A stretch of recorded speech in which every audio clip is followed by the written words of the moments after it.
എല്ലാ മനുഷ്യർക്കും പലവിധത്തിലുള്ള പ്രശ്നങ്ങളുണ്ടാകാം. നാം വർത്തമാന കാലത്തിൽ ജീവിക്കേണ്ടവരാണ്.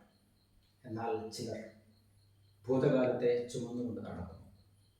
കഴിഞ്ഞ കാലത്ത് വന്നുപോയ ചില നഷ്ടങ്ങൾ, ചില തെറ്റുകൾ, അല്ലെങ്കിൽ ചില പ്രശ്നങ്ങൾ, അവയൊക്കെ ഇപ്പോഴും ചുമക്കുകയും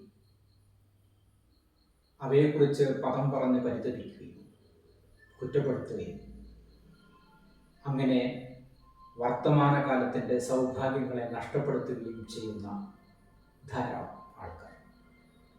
ഒന്നോർക്കണം, വർത്തമാനകാലത്തിൽ ജീവിക്കുകയും ഭാവിയിലേക്കുള്ള പ്രത്യാശ എപ്പോഴും കൊണ്ടു നടക്കുകയും ചെയ്യുന്നവരാണ് ജീവിതത്തിൽ വിജയിക്കുകയും ക്രിയാത്മകമായി ചിന്തിക്കുകയും മറ്റുള്ളവരിലേക്ക് നന്മ പ്രസരിപ്പിക്കുകയും ചെയ്യുന്നവർ. നമുക്ക് ഭൂതകാലത്തെ ഒഴിവാക്കി വർത്തമാനകാലത്തിൽ ജീവിച്ചുകൂടെ? നന്ദി, നമസ്കാരം.